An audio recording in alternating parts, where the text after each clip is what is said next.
Hello friends, welcome back to this YouTube channel SSC GD English grammar এবং ভোকাবুলারির আরও একটি practice ক্লাসে তোমাদের প্রত্যেককে স্বাগত।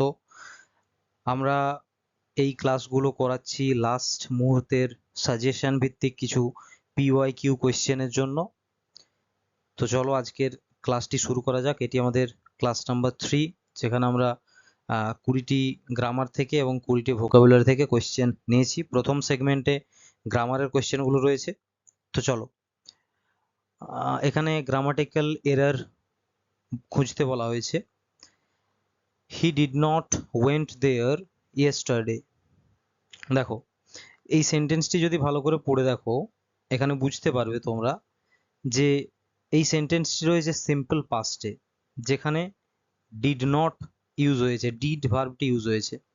তাহলে একবার ডিড ইউজ হওয়ার পর সিম্পল পাস্টে, তারপর আবার মূল ভার্বের নিশ্চয়ই পাস্ট ফর্ম হবে না, যেহেতু ডিড ইউজ হয়েছে। তাহলে ডিডের পর মূল ভার্বের V1 হওয়া উচিত, তাই না? তাহলে এটা গো হবে অ্যাকচুয়ালি, তাই তো? তাহলে ডিড নট ওয়েন্ট এটা হচ্ছে ভুল, তার মানে অপশন বি তে ভুল রয়েছে। fill in the blanks with most appropriate word. She is very good dash mathematics. preposition related একটি প্রশ্ন। এখানে অপশন রয়েছে দেখো, ইন, অ্যাট, উইথ এবং অ্যাবাউট, তাই তো? দেখো, এখানে অ্যাকচুয়ালি ফিক্সড প্রিপোজিশন ব্যবহার হয়েছে যখন দেখবে কোনো বিষয়ে, মানে কোনো বিষয়ে কাজ করার দক্ষতা যদি বোঝানো হয় বা বলা হয়, বা কোনো বিষয়ে কেউ ভালো, ঠিক আছে, কোনো বিষয়ে কেউ ভালো এটা বোঝানো হচ্ছে ধরো, তখন এই যে গুড যে ওয়ার্ডটা ইউজ হবে, এই গুডের পর সবসময় কিন্তু অ্যাড বসবে। মানে কেউ কোনো বিষয়ে ভালো বা কারো কোনো বিষয়ে দক্ষতা রয়েছে, সেই সেন্সে যখন গুড ইউজ হয় তারপর সর্বদা অ্যাড বসে। আমরা এখানে ভুলটা করি কি, যে আমরা এখানে ভুল করি, গুডের পর আমরা মূলত কিন্তু ইন বসাই। মানে আমাদের নিজেদের মনে হয় যে মিনিংটা ঠিক হচ্ছে, good in English, good in mathematics, এটা বসাই, ঠিক আছে? কিন্তু আসলে এখানে অ্যাপ্রোপ্রিয়েট হচ্ছে অ্যাড, মনে রাখবে। আমাদের ভুল করে ইন বসাই, এটা কিন্তু হবে না। এবং একই ক্ষেত্রে যদি কোনো বিষয়ে দুর্বলতা বোঝায়, মানে ব্যাড ওয়ার্ডটা ইউজ হয়, বা কোনো বিষয়ে পারফরমেন্স ভালো কারো হয় না, সেক্ষেত্রেও কিন্তু ব্যাড এর পরেও অ্যাটই বসে, ঠিক আছে? গুড অ্যাট বা ব্যাড, তারপরেও অ্যাট বসে। Select the most appropriate option. Sentence ইমপ্রুভমেন্টের এটি একটি question. I am knowing him for 5 years, এই পার্টটাকে ইমপ্রুভ করতে বলেছে। I am knowing him for 5 years, আমি 5 বছর ধরে তাকে জানি। আচ্ছা, এই যে নো মানে কি? নো মানে হচ্ছে জানা বা চেনা। নো হলো, এটি হচ্ছে একটি স্ট্যাটিভ ভার্ব, ঠিক আছে? এটি হলো একটি স্ট্যাটিভ ভার্ব, স্ট্যাটিভ ভার্ব। আচ্ছা, স্ট্যাটিভ ভার্বটা কি? এই নো ভার্বটির সাথে সাধারণত আইএনজি যোগ করে, নো ভার্বের সাথে আইএনজি যোগ করে কন্টিনিউয়াস টেন্সে ব্যবহার করা যায় না, ঠিক আছে? মানে নো প্লাস আইএনজি যোগ করে তুমি নোয়িং করে প্রেজেন্ট কন্টিনিউয়াস বা পাস্ট কন্টিনিউয়াস, ঠিক আছে, বা ফিউচার কন্টিনিউয়াস তুমি ব্যবহার করতে পারবে না। যেমন ধরো, I am loving, I am knowing, এগুলো হয় না, কারণ এই যে লাভ, এটাও হলো একটা স্ট্যাটিভ ভার্ব। স্ট্যাটিভ ভার্ব মানে যাদের কন্টিনিউয়াস ফর্ম হয় না, ঠিক আছে? তাহলে এই সমস্ত ভার্বগুলোর এদের কন্টিনিউয়াস ফর্ম হয় না। তার মানে এখানে অ্যাকচুয়ালি এই যে নোয়িং শব্দটি ভুল, তাই না?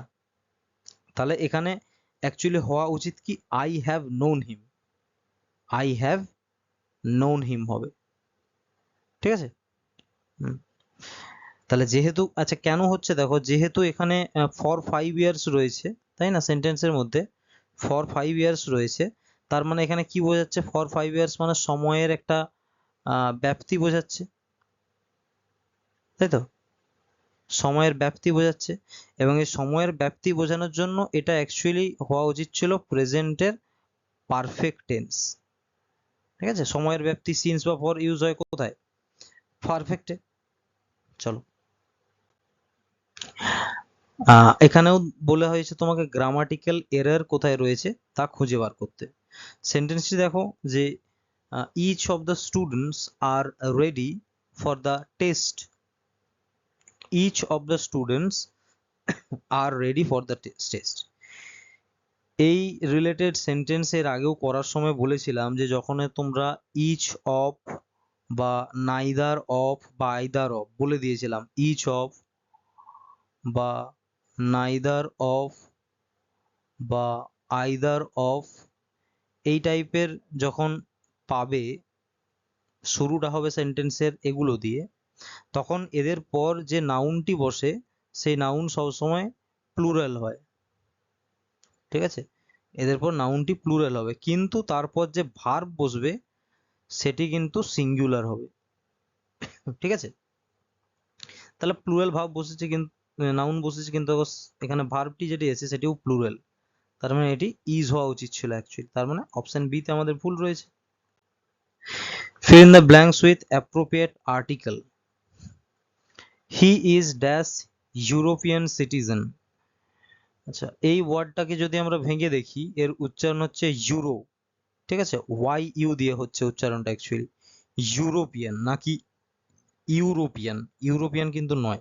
তাহলে ইউরো মানে ওয়াই এর উচ্চারণ যেহেতু আসছে, তার মানে কনসোনেন্টের উচ্চারণ, তাই তো? তাহলে কনসোনেন্টের উচ্চারণের জন্য এর সাথে বসবে তোমার এ।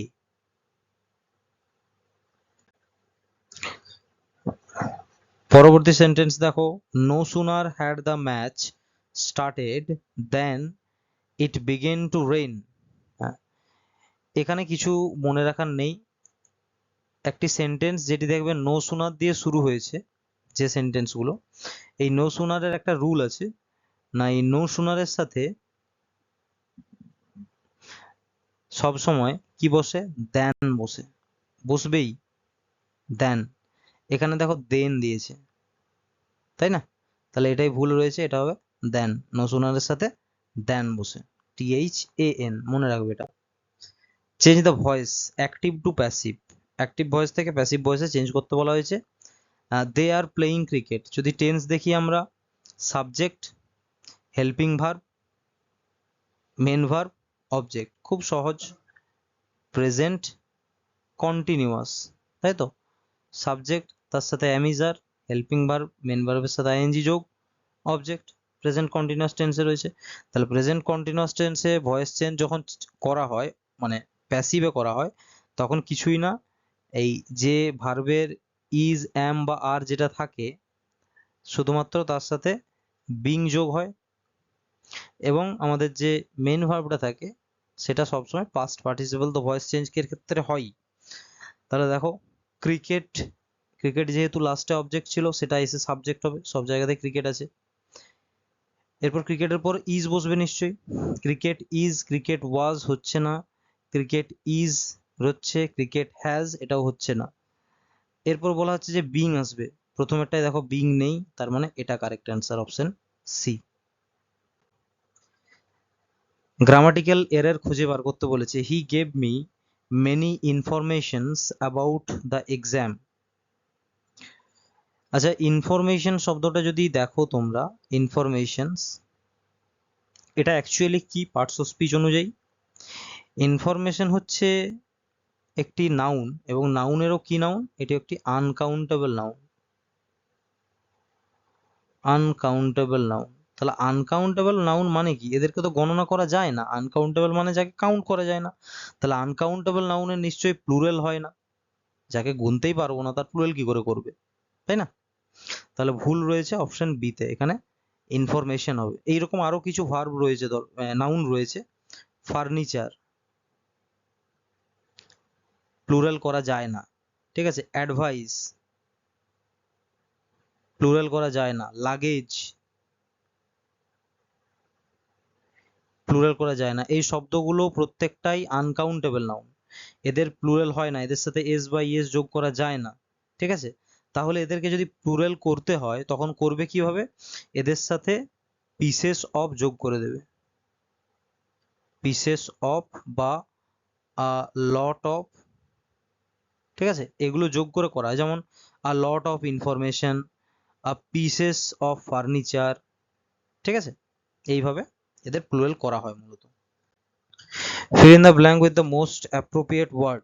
By this time tomorrow I dash the project. By this time tomorrow, তাহলে টুমোরো যেহেতু রয়েছে, এটা টেন্স দেখলে কোন টেন্স? আগামীকালের কথা বলা হচ্ছে, যেহেতু ফিউচার টেন্স বা ভবিষ্যৎকালের, এবং ভবিষ্যৎকালেও কোনো একটি নির্দিষ্ট সময়ের কথা বলা হচ্ছে, এবং যে সময়ে কাজটি কমপ্লিট করা হবে প্রজেক্টটি, এটি বলা হয়েছে। তাহলে এই ধরনের সেন্স যখন বোঝায় যে ভবিষ্যৎকালের একটি নির্দিষ্ট সময়ে কোনো একটি কাজ শেষ করা হবে, তার মানে এটা ফিউচারের মধ্যেও কোন টেন্স? ফিউচারের মধ্যেও এটা পারফেক্ট টেন্সের কথা বলা হচ্ছে, ফিউচার পারফেক্ট টেন্সের কথা বলা হচ্ছে। তাহলে ফিউচার পারফেক্ট টেন্সের সেন্টেন্স স্ট্রাকচার হচ্ছে ভার্ব, সেন্টেন্সের সাবজেক্টের পর উইল হ্যাভ বসবে, তারপর ভার্বের পাস্ট পার্টিসিপল ফর্ম হবে, মানে উইল হ্যাভ প্লাস V3। এরপর কোনখানে দেখো রয়েছে will have plus V3? Option B তে রয়েছে will have plus V3, finished মানে V3। গ্রামাটিক্যাল এরর খুঁজতে বলা হয়েছে, I prefer tea then coffee in the morning. I prefer tea then coffee. এই জায়গাতে তোমাকে মাথায় রাখতে হবে যে প্রেফার যে তোমার রয়েছে এখানে, যখন তুমি তুলনা করবে মানে কম্পারিজন করবে, তখন কিন্তু সাধারণত কম্পারিজন করার ক্ষেত্রে দেন বসে। এটা আমরা কম্পারেটিভ ডিগ্রি পড়ার ক্ষেত্রে দেখেছি যে কম্পারিজন করা মানে দেন বসে। কিন্তু কিছু ওয়ার্ড রয়েছে, যেমন ধরো এই যে প্রেফার, ঠিক আছে, বা সিনিয়র, বা তোমার জুনিয়র, বা হচ্ছে তোমার সুপিরিয়র, বা ইনফিরিয়র, এই যে শব্দগুলো রয়েছে না, এই শব্দগুলোর সাথে দেন না বসে এদের সাথে টু বসে। এটা কিছুটা এক্সেপশন বলতে পারো তুমি, ঠিক আছে, প্রিপোজিশন হিসেবে সবসময় টু বসবে। তাহলে আই প্রেফার টি দেন না বসে এখানে বসবে to, prefer tea to coffee, ঠিক আছে। তাহলে অপশন বি তে রয়েছে তোমার মিস্টেক্স। তো ফ্রেন্ডস, আমাদের প্রথম যে 10টি আমাদের কোয়েশ্চেন ছিল, যেখানে আমরা গ্রামারের বিভিন্ন পোর্শন থেকে সেন্টেন্স ইমপ্রুভমেন্ট এবং ফিল ইন দ্য ব্ল্যাঙ্কস এবং এরর কারেকশন রেখেছিলাম, পরবর্তী কোয়েশ্চেন যে 10টি রয়েছে সেগুলো কিন্তু ভোকাবুলারির বিভিন্ন কোয়েশ্চেন, যেগুলো এক্সামে অলরেডি এসছে প্রিভিয়াস ইয়ার বা আসতে পারে, ওয়ার্ডটা ইম্পর্টেন্ট, ঠিক আছে, সেই রকম কয়েকটা কোয়েশ্চেন 10টি রয়েছে। তো চলো সেগুলো দেখে নিই। প্রথম বলেছে দেখো, সিনোনিম চেয়েছে ক্যান্ডিড নামক ওয়ার্ডটির। এই ক্যান্ডিড মানে কি? ক্যান্ডিড শব্দের অর্থ হচ্ছে যে অকপট, ঠিক আছে। ক্যান্ডিড মানে হচ্ছে অকপট, মানে স্পষ্ট বলতে পারি আমরা, ঠিক আছে, স্পষ্ট বা স্পষ্টবাদী বা সৎ, মানে যার মনে আছে যা সেটাই যখন কেউ ব্যক্তি বলে দেয়, মনে যা আছে তাই বলে, সেটা হচ্ছে অকপট বা স্পষ্ট ব্যক্তি। এবার সিক্রেটিভ, সিক্রেট থেকে এসছে, সিক্রেট মানেই গোপন, তাই না? তাহলে এটা গোপনীয়, এটা তো এর সিনোনিম হবে না, উল্টো হয়ে যাচ্ছে, অ্যান্টোনিম হয়ে যাচ্ছে, গোপন স্বভাব যার। ফ্র্যাঙ্ক মানে কি? ফ্র্যাঙ্ক মানে হচ্ছে যে স্পষ্টবাদী, যে ভীষণ গোপন কথা গোপন করতে পারে না, তাকে ফ্র্যাঙ্ক বলা হয়। ডিসিটফুল, ডিসিটফুল কথার অর্থ হচ্ছে মিথ্যুক, যে ভীষণ মিথ্যে কথা বলে, তাহলে এটাও হবে না। আবার ক্রুয়েল মানে তো নিষ্ঠুর, তাই না? তাহলে এটাও হবে না। তাহলে frank is the correct synonym of candid, সঠিক সিনোনিম হলো ক্যান্ডিডের ফ্র্যাঙ্ক। সেকেন্ড অপশন রয়েছে কোশ্চেনের মধ্যে তোমার অ্যান্টোনিম চেয়েছে, এবং অ্যান্টোনিম চেয়েছে ব্যারেনের। ব্যারেন কথার অর্থ হলো তোমার ব্যারেন ল্যান্ড, অনেক সময় ইউজ হয় না, ব্যারেন মানে হচ্ছে অনুর্বর, যেখানে উর্বরতা নেই, অনুর্বর। এরপরে অনুর্বরের অপোজিট সবসময় উর্বর হবে। দেখো এমটি হবে না, খালি, এমটি মানে। ফার্টাইল মানে উর্বর। হার্স মানে কি? হার্স মানে হচ্ছে কঠোর। আর ড্রাই মানে তো শুষ্ক হবেই না। তাহলে এখানে পারফেক্ট অ্যান্টোনিম হচ্ছে ফার্টাইল, উর্বর অনুর্বর। থার্ড কোয়েশ্চেন রয়েছে তোমার ইডিয়াম রয়েছে, এবং ইডিয়ামটি কি? Piece of cake. Piece of cake, এই প্রশ্ন তোমরা অনেক জায়গাতে দেখে থাকবে, এসেছে অনেক জায়গাতে, অনেক পরীক্ষাতে এসেছে। পিস অফ কেক বলা হয় যে কোনো একটি কাজকে যখন ভীষণ সহজ মনে করা হয়, ঠিক আছে, সহজ কাজ মনে করা হয়, যখন কোনো কাজকে ভীষণ সহজ মনে করা হয় তখন বলা হয় এটাকে পিস অফ কেক, মানে ইজি টাস্ক অ্যাকচুয়ালি, ঠিক আছে, ইজি টাস্ক। তাহলে দেখো, ডিফিকাল্ট টাস্ক হবে না, সুইট ডিশ হবে না, ভেরি ইজি টাস্ক। আচ্ছা, গ্রুপ অফ ওয়ার্ডস মানে হচ্ছে তোমার এক কথায় প্রকাশ, a person who is unable to pay his debts, এমন একজন ব্যক্তি যে তার ডেব্ট, ডেব্ট মানে হচ্ছে ধার বা ঋণ, সেই ঋণ শোধ করতে যে আনএবল মানে অক্ষম, যে ঋণ বা ধার শোধ করতে পারবে না, তাকে কি বলা হয়? প্রথমে রয়েছে ব্যাংকার। ব্যাংকার মানে যিনি ব্যাংকে কাজ করেন, মানে ব্যাংকার হচ্ছে ব্যাংকে কর্মরত, ব্যাংকে কর্মরত ব্যক্তিকে বলা হয় ব্যাংকার। তাহলে ব্যাংকার নিশ্চয়ই নয়, তাই না? ব্যাংকার নিশ্চয়ই নয়। সেকেন্ড রয়েছে ইনসলভেন্ট। ইনসলভেন্ট কথার মানে কি না, ইনসলভেন্ট মানে হচ্ছে দেউলিয়া, ঠিক আছে, দেউলিয়া। দেউলিয়া মানে যার সমস্ত টাকা পয়সা শেষ হয়ে গেছে।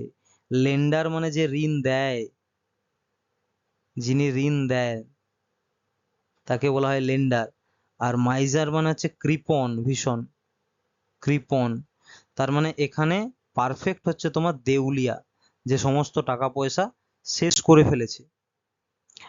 Synonym of lethargic.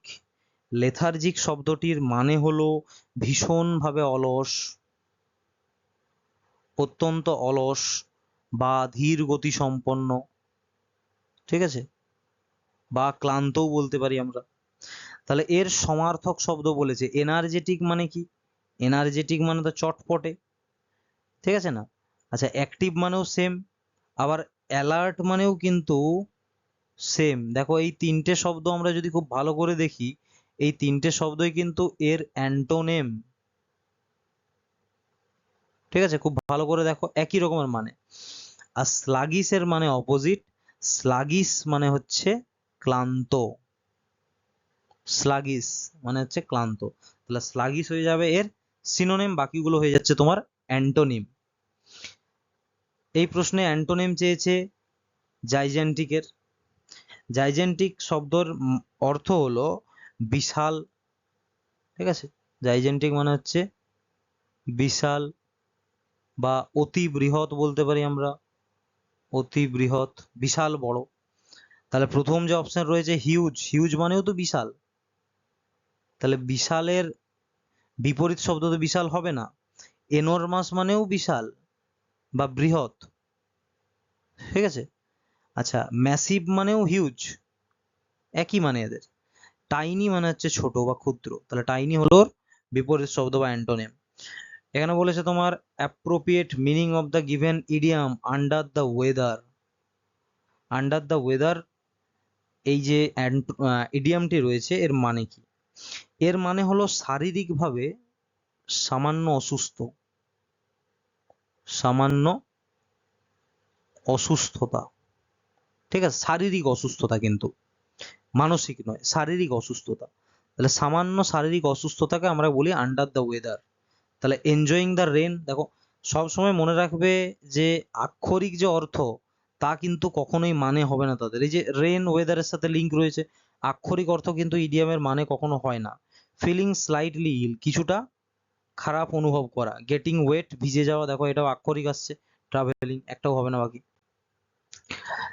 A place where birds are kept, একটি জায়গা যেখানে পাখিদের রাখা হয়।